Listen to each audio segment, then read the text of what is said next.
Bismillahirrahmanirrahim. Elhamdülillahi Rabbil alemin. Vessalatu vesselamu ala Resulina Muhammedin ve ala alihi ve ashabihi ecmain. Musulman doğanımız soraptır, ituruşturmak bolyamı deyiptir. Musulman doğanlar dinimiz İslam'da hiçbir hayvanı biri bilen uruşturmak bolmaya. İt bolsun, horoz bolsun, koç bolsun, biri bilen uruşturmak bolmaya. İta anırdı dursun, hatta karıncanı hem biri bilen uruşturmak bolmaya. Alimlerimiz diýerler, hayvanları biri-birinin üstüne kuşgurmak, biri-birinin üstüne sebäpsiz, keypine topulurtturmak, hücum ettirmek, biri bilen uruşturmak, şolaryň hemmesi haram diýip alimlerimiz aýdýarlar. Yani pikirlenip görün musulman doganlar, dilsiz agsız hayvanlar, şolary getirip, misal üçin itleri, ullakan adamlar biri-birine kuşgurdup uruşturýarlar. Olar janawarlar biri-birini çeýneýär, biri-birinin hamyny ýyrtýar, gazalgan bolýarlar, hatda şuň netijesinde ölýän ýagdaýlar hem bolýar. O käbir kişiler şu ýagdaýa seredip, şu ýagdaýdan keyp alýar. Begenýär, şatlanýar. Bir insan pikirlense, sagdyn akla ters zat.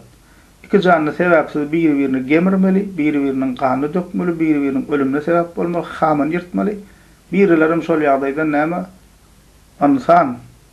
İnsan diýilýän barlyk şu ýagdaýa sebäp bolup, şondan näme? Keyp alýar, lezzet alýar. Hatda käbirler şu zatlaryň üstüne näme? Gazanç edýär. Musulman doganlar şolaryň hemmesi ulamalarymyz diýär, haram diýär.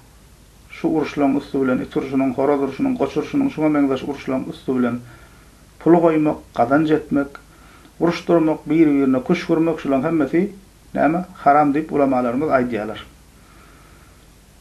Tirmizi'de Abu Davud'da İbn Abbas radıyallahu anh'tan haber berilýär.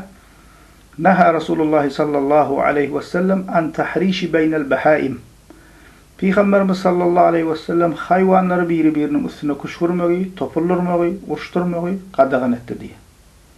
Çünki näme sebäpsiz keypine duran ýerden ýa-ni dilsiz agsız haywan biri-birine kuşgurup, ganynyň dökülmekligine, biri-birine zulüm we eziyet etmekligine we käbir ýagdaýlarda ýa-ni diýişmälik ölümine sebäp bolýar.